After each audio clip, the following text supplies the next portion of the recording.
मेरे प्रिय बच्चे, अब शुरुआत हो रही है एक प्रारंभ, नए अध्याय को लिखने का, नई रचनाओं को सम्मिलित करने का। ऐसी रचनाएं जिनका उदय अब ब्रह्मांड की लेखनी से होगा, जिसका तात्पर्य उद्देश्य की प्राप्ति और लक्ष्य को समुचित ढंग से प्राप्त करना होगा, जिसमें सहयोग करने के लिए बहुत सी पुण्य आत्माएं आएंगी।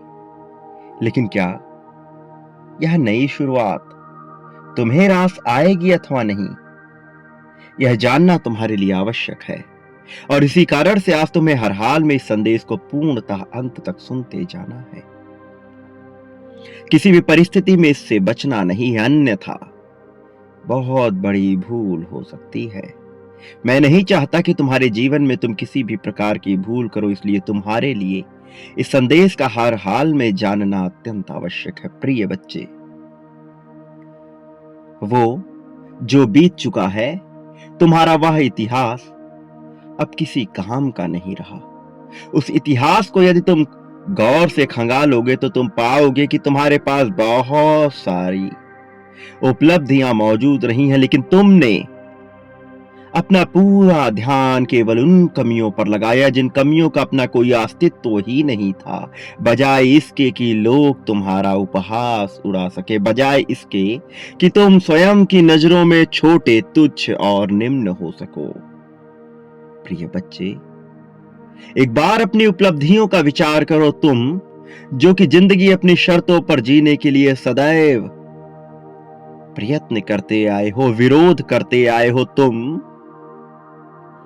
शिकायतें भी करते रहे वो पा लेने के लिए जो तुम्हें पहले से ही प्रदान किया गया हुआ था। बस तुम उसे देख नहीं पा रहे, क्योंकि तुम्हारी नजरें टिकी हुई हैं उन कमियों पर जो समाज ने तुम्हें आरोपित करके बताया है, जो लोगों द्वारा रचित मानकों और मान्यताओं के आधार पर सटीक नहीं बैठती। तुमने अपने आप को ढाला उन आधारों पर जिसे ईश्वर ने नहीं गढ़ा, जिसे किसी परमात्मा, किसी देवता, किसी ऐसे महापुरुष ने नहीं गढ़ा जो इस संसार को बदलने की क्षमता रखता हो। वो मानक, वो आधार जो कमजोर मनुष्यों ने निर्मित किए, तुमने उसके तहत अपने आप को बेहद ही लचीला और कमजोर मान लिया, जबकि तुम पूर्ण रूप से सख्त, मजबूत और उस काठ के समान हो जिसे भेदना अत्यंत मुश्किल है, जब तक कि कोई तुम्हें भावनात्मक रूप से चोटिल ना कर दे। और तुम्हारे इसी कमजोरी का फायदा उठाकर बहुत से लोगों ने तुम्हें प्रताड़ित किया है, जबकि तुम प्रताड़ना को सहने के लिए बने ही नहीं हो। तुम तो बने हो खुशियों का स्वागत करने के लिए, उसे अपने जीवन में समाहित कर अपने जीवन को एक नई रूपरेखा देने के लिए। मेरे प्रिय बच्चे, ईश्वर एक दिन वह करता है जिसके लिए मनुष्य सदैव छटपटाता रहता है। मैं जानता हूं कि तुम्हें हिसाब नहीं है कि तुमने क्या पाप कर्म किए हैं और कौन से पुण्य कर्मों को किया है, लेकिन मैं एक चीज तुम्हें यह बता देता हूं कि तुम पर ईश्वर की कृपा बरसने वाली है, कारण कि तुम्हारा हृदय अत्यंत पवित्र है, भले ही तुम्हारे कर्मों में बहुत से खोट और बुराइयां क्यों ना हो। लेकिन तुम्हारे इरादों में दिखने वाली अस्पष्टता और उसकी झलकियों ने यह साबित किया है कि तुम किसी भी प्रकार से पाप कर्म के भागीदारी नहीं हो। बस तुम्हें डाला गया, उड़ेला गया, झोंका गया उन कार्यों में जिस कार्य की तुम्हें समझ नहीं थी, और तुमसे भूलवश कई बार ऐसे पाप कर्म हुए जिन्होंने तुम्हारे कर्मों को खराब करने का कार्य किया, लेकिन फिर भी ईश्वर की दयालुता तुम पर बरस रही है मेरे प्रिय। वो नेक दिल मनुष्यों को कभी भी नहीं प्रताड़ित होने देता। तो फिर तुम जैसी पुण्य आत्मा, दयालुता और करुणा सो जो पूरी तरह से भरी हुई है, वह कैसे प्रताड़ित हो सकता है? भले ही तुम्हें प्रेम में अब तक बहुत से दुखों का सामना करना पड़ा हो, जीवन में जो तुम पाना चाहते थे वह ठीक ढंग से तुम्हें कभी हासिल ही ना हुआ हो, लेकिन फिर भी तुम्हारे लिए वह दौर प्रारंभ होगा जिसकी कल्पना सामान्य मनुष्य के बस की बात नहीं है।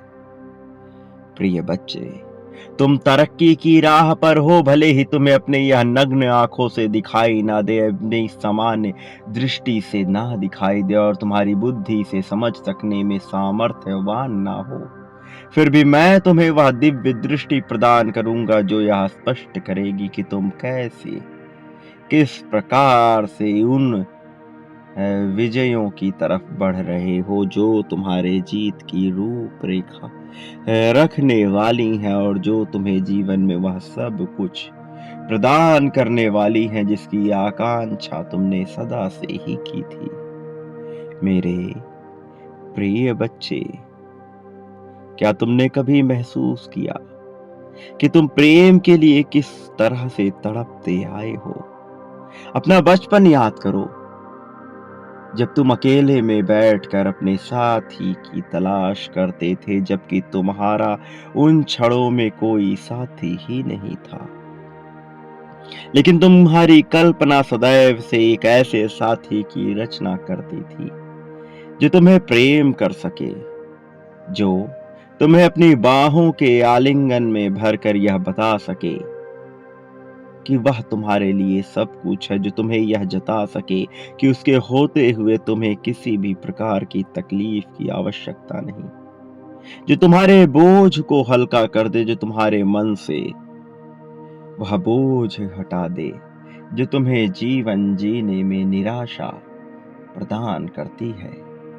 मेरे प्रिय बच्चे, ऐसा बिल्कुल भी नहीं है कि तुम साहसी नहीं हो, तुम हो अत्यंत ही ज्यादा गंभीर रूप से साहसी हो तुम। तुम्हारे साहस का पर्याय सामान्य मनुष्य ले ही नहीं सकता है, लेकिन तुम्हारी परिस्थितियों ने तुम्हें ऐसे जकड़ कर रखा है कि तुम अपने साहस का परिचय पाना ही भूल चुके हो। लेकिन मैं तुम्हें इससे वंचित नहीं होने दूंगा। मैं तुम्हारे साहस को जाया नहीं जाने दूंगा। इस छोटे से जीवन काल में जो कुछ चुनिंदा वर्षों का होता है, जब तुम इस भूलोक पर आ ही गए हो, तो तुम्हें यहाँ पर लाभात्मक रूप से वह प्राप्त होगा जो तुम्हारे लिए उपयुक्त है। मेरे प्रिय, उपयुक्त चीजें ही हासिल करोगे तुम अपने जीवन में, चाहे कितनी ही काली घनी अंधेरी रातें क्यों ना हो, फिर भी सूर्य का वह प्रकाश चंद्र के माध्यम से तुम्हारे मस्तक में उतरकर सभी अंगों प्रत्यंगों और चक्रों को प्रकाशमान कर देगा, जो तुम्हारे लिए तत्क्षण सारे कार्य करने को विवश हो जाएंगे। भले ही ग्रह नक्षत्र तुम्हारे पक्ष में ना हो, फिर भी मैं समय की चाल ऐसी कर दूंगा कि सब कुछ तुम्हारे पक्ष में होने को विवश हो जाएगा। तुम जो कि अत्यंत ही दयालु पुण्य आत्मा हो, तुम्हें किसी प्रकार का भय ना होने दूंगा। मेरे प्रिय, तुम सदैव प्रेम के आकांक्षी रहे हो, फिर भला तुमसे प्रेम को कैसे छीना जाए, क्योंकि यह प्रेम ही है जो तुम्हें सही और गलत की राह पर ले जाता है। यह प्रेम ही है जिसकी वजह से तुमने कई बार उपयुक्त चुनाव नहीं किया है। यह प्रेम ही है जिसकी वजह से कई बार तुम उपयुक्त चुनाव कर भी सके हो। यह सब कुछ मान्यताओं और धारणाओं और भावनाओं के खेल के तहत रचा गया। प्रिय बच्चे, जो बात मैं तुमसे कह रहा हूं अत्यंत गंभीर है और समझने योग्य जरा मुश्किल है, लेकिन मैं जानता हूँ कि तुम सक्षम हो इसे समझने में। मैं जानता हूँ कि तुम अपने दिव्य चेतना का प्रयोग करोगे इसे समझने के लिए। इसे छिछली और सतही बातों की तरह ना लेकर के गंभीर रूप से इसका विचार करोगे, क्योंकि तुम्हारे लिए तुम्हारा जीवन कितना कीमती है यह तुम्हारा मनोभाव समझता है। मेरे प्रिय बच्चे, क्या तुम्हें ज्ञात है कि तुम अपने साथी से क्यों अलग हुए? क्या तुम्हें ज्ञात है कि तुम अपने दिव्य प्रेम को क्यों अभी तक उचित ढंग से प्राप्त ना कर सके? या उचित रूप से आया हुआ दिव्य प्रेम भाव से उत्पन्न होता है और इस भौतिक जगत को यह महसूस नहीं होता। तुम यदि इसे मनुष्य में, तुम यदि इसे भौतिक संसाधनों में ढूंढने का प्रयास करोगे तो सफल ना हो सकोगे। भीतरी और दिव्य चेतना के फलीभूत होकर जिस दिन तुम इसे अपनी अंतरात्मा में महसूस करने की क्षमता सीख जाओगे, उस दिन तुम्हारा जीवन ऐसी काया पलट करेगा कि तुम सोच भी नहीं सकते। तुम्हें ऐसा लगने लगेगा कि सब कुछ अचानक से तुम्हारे पक्ष में होने लगेगा। प्रिय बच्चे, वह दिन दूर नहीं जब तुम अपनी दिव्य चेतना का उपयोग कर सकोगे। वह दिन अब दूर नहीं जब तुम वह सब प्राप्त कर सकोगे जिसकी इच्छा तुम बचपन से करते आए हो। मेरे प्रिय, तुम जिस शांति को महसूस करना चाहते थे वह शांति तुमसे दूर नहीं है।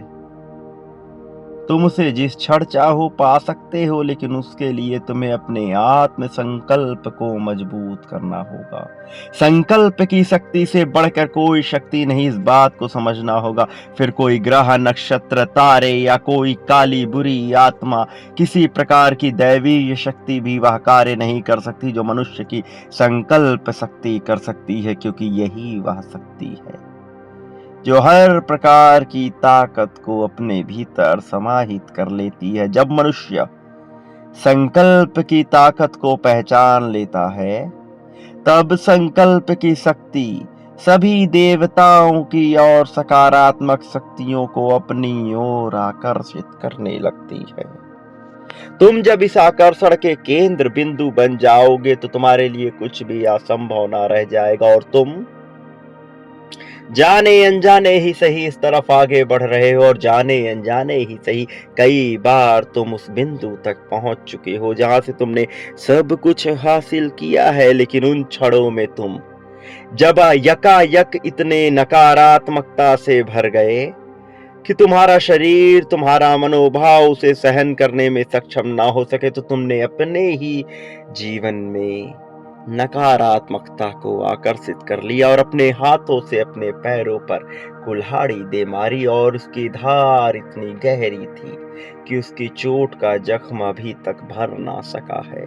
लेकिन फिर भी मैं तुमसे कह रहा हूं मेरे प्रिय, ऐसा कोई जख्म नहीं जिसे मैं ठीक ना कर दूं, ऐसी कोई ज्वाला नहीं जिसे मैं ना बुझा सकूं, ऐसा कोई धातु नहीं जिसे मैं ना पिघला सकूं, और इस संसार में ऐसा कुछ भी नहीं जिसे मैं मरणशील ना कर सकूं। फिर नकारात्मक और बुरी शक्तियों को मैं भला मरणशील क्यों ना करूंगा, वो भी तुम्हारी जैसी दिव्य पुण्य आत्मा के लिए जो इस मानवता और सामाजिक सांसारिक भलाई का बीड़ा अपने सर पर लेना चाहती हो। भले ही तुम्हें उसका भान ना हो, लेकिन मैं अच्छे तरीके से जानता हूं कि तुम्हारा उद्देश्य जीवन में क्या हासिल कर लेना है। मेरे प्रिय बच्चे, मैं तुम्हें वह प्रदान करूंगा, लेकिन उससे पहले तुम्हें अपने संकल्प की शक्ति को मजबूत करना होगा। इसे समझना होगा। तुम्हें वास्तविक अर्थों में अपने जीवन के सत्य को जानना होगा। तुम्हें जानना होगा कि तुम मुझसे भिन्न नहीं हो। तुम्हें समझना होगा कि कोई भी ताकत तुम्हें झुका नहीं सकती जब तक तुम उसकी अनुमति ना प्रदान कर दो, और तुम यह अनुमति जाने अनजाने प्रदान कर देते हो। ऐसा नहीं कि वाणी से बोलकर, ऐसा नहीं कि विचारों से इसे अभिव्यक्त करके, बल्कि कई बार अपने कर्मों और भावनाओं के माध्यम से तुम इसको स्पष्ट रूप से पुष्ट कर देते हो, जबकि मैं नहीं चाहता कि तुम इसे पुष्ट करो। मैं तो चाहता हूं कि तुम अपनी जीत और सत्यता को पुष्ट करो, उसे पुष्ट करो जो तुम्हारे लिए है। इसलिए मेरे प्रिय, इसी क्षण इस घड़ी में ही संख्या 555 लिखो और इस बात की पुष्टि करो कि तुम तैयार हो उस जीत को अपनाने के लिए जो जीत तुम्हारे जीवन में सदियों पहले लिख दी जानी चाहिए थी। कई जन्मों से अटकी हुई यह जीत अब तुम्हें हासिल होगी। यह जीत भौतिक होगी, यह जीत आध्यात्मिक होगी, यह जीत भावनात्मक होगी, सामाजिक होगी, पारिवारिक होगी, सांसारिक होगी, शारीरिक होगी और इन सब से बढ़कर यह जीत कार्मिक होगी। यह कर्मों से भी तुम्हें परे ले जाएगी, जो तुम्हारे जन्मों जन्मों के बंधनों को काटने का कार्य कर देगा और इसके ही माध्यम से तुम अपने भीतर छुपी उस ताकत को महसूस कर पाओगे जो अनंत गहराइयों में लुप्त हो जाती है, जो काल के गाल में समाकर भी समाप्त नहीं होती, वो जो छिपी हुई मात्रा में तो होती है लेकिन फिर भी यह सबसे ज्यादा ताकतवर है, क्योंकि यह परम अंश है, परमात्मा का अंश, एक ऐसा अंश जिससे सब कुछ निर्मित किया जा सकता है। ये वास्तविक अर्थों में जीत की परिभाषा है जो अब तुम्हें हासिल होगी मेरे प्रिय। अब तुम्हें घबराने की आवश्यकता नहीं है, बिल्कुल भी विचलित होने की आवश्यकता नहीं है, क्योंकि तुम प्रेम के प्याले हो। तुम सागर से निकले उस प्रेम के अंश हो जो हर किसी की प्यास बुझा सकता है। प्रिय बच्चे, अब तुम्हारे आभा मंडल से निकलने वाला प्रत्येक प्रकाश का बिंदु और किरण हर मनुष्य को लाभान्वित करेगा। वो सभी मनुष्य जो तुम्हारे लिए प्रेम की भावना जाहिर करते हैं वो इससे लाभान्वित होंगे, और उसके साथ ही विद्रोही रूप से वो सभी प्रताड़ित होंगे जो तुमसे प्रेम नहीं करते। विपक्षी हैं जो तुम्हारे, वो जो तुम्हें नहीं चाहते, वह अब इससे हैरान होंगे कि वह तुम्हारे सानिध्य में आने के बाद और भी ज्यादा बर्बादी की तरफ बढ़ रहे हैं, क्योंकि उन्होंने तुम्हारा विरोध किया। लेकिन सबसे बड़ी बात यह है कि तुम्हारे विरोध की उनमें जो आकांक्षा थी वह इतनी प्रबल थी कि उन्होंने अपने इरादे में भी बुराई को ही शामिल कर लिया, और यही बुराई उन्हें पीछे ढकेलने का कार्य कर रही है। मैं नहीं चाहता ऐसा हो, मैं बिल्कुल भी ऐसा नहीं सोचता कि कभी भी जीवन में यह घटना घटित हो, लेकिन फिर भी ऐसा हो रहा है। ऐसा हो रहा है क्योंकि उन्होंने अपने जीवन को इस तरह से आकर्षित किया है। प्रिय बच्चे, तुम अब अपने जीवन को सही रूपरेखा देने की ओर बढ़ो। तुम घबराहट को छोड़कर अब सत्यता की ओर बढ़ो। भयभीत होने का कार्य छोड़ दो। तुम अपने जीवन में बहुत भयभीत हो चुके हो। अब भयभीत होने का समय नहीं है, प्रारंभ है, एक नई शुरुआत है। अब तुम्हारे लिए नए अध्याय की रचना है जो मैंने रची है, जो ब्रह्मांड और नियति के सम्मेलन से रची गई है, क्योंकि ईश्वर यही चाहता है, मैं यही चाहता हूं, क्योंकि तुम्हारे लिए तुम्हारे पूर्वज, सभी देवी देवता, फरिश्ते यही चाहते हैं कि तुम्हारा उद्धार हो, तुम तरक्की को हासिल हो। मेरे प्रिय बच्चे, एक बात सदा याद रखो कि तुम इस संसार में जो भी बांटते हो वह कई गुना ज्यादा मात्रा में वापस प्राप्त करते हो। तुम यदि प्रेम बांटो तो प्रेम कई गुना ज्यादा मात्रा में प्राप्त होगा, धन बांटो तो धन कई गुना ज्यादा मात्रा में प्राप्त होगा। द्वेष, नफरत, ग्लानि, ईर्ष्या, सद्भाव, दुर्भाव जो भी बांटोगे वह कई गुना ज्यादा मात्रा में तुम हासिल करोगे, प्राप्त करोगे। चुनाव तुम्हारा है कि तुम क्या पा लेना चाहते हो मेरे प्रिय। इसका प्रारंभ तुम मुझसे ही करो, या शुरुआत मुझसे ही करो। तुम प्रिय बच्चे पाने वाले हो उसे, इसलिए भय, घबराहट, चिंता का त्याग कर दो। अपना समर्पण मेरे प्रति जाहिर कर दो। और एक बात सदा याद रखना जब इस संसार का प्रत्येक जीव तुम्हारे विरुद्ध होगा, मैं तब भी तुम्हारे साथ रहूंगा। तुम्हारे अपने तुम्हारे विरुद्ध होंगे, मैं तब भी तुम्हारे साथ रहूंगा। ललकार बनकर तुम्हारे साथ रहूंगा, जीत की गूंज बनकर तुम्हारे साथ रहूंगा, तुम्हारे कर्ण की वह ध्वनि बनकर तुम्हारे साथ रहूंगा जो तुम्हें प्रेरित करेगी। तुम्हारे हाथों का वह बल बनकर तुम्हारे साथ रहूंगा जो तुम्हें प्रेरित करेगा, जो तुम्हें विवश कर देगा सत्कर्म करने के लिए, जो तुम्हारे लिए जीत की आकांक्षा को और प्रबल करके तुम्हें जीत दिला ही देगा। प्रिय बच्चे, मैं सदैव तुम्हारे साथ हूं। मेरा आशीर्वाद हर हाल में तुम्हारे साथ है, इस बात को कभी मत भूलना। तुम सदा सुखी रहो। मेरे आने वाले संदेशों की प्रतीक्षा करना, क्योंकि मैं अवश्य आऊंगा तुम्हारा मार्गदर्शन करने, तुम्हें सही राह दिखाने के लिए। सदा सुखी रहो, तुम्हारा कल्याण होगा, तुम्हारा उत्थान होगा।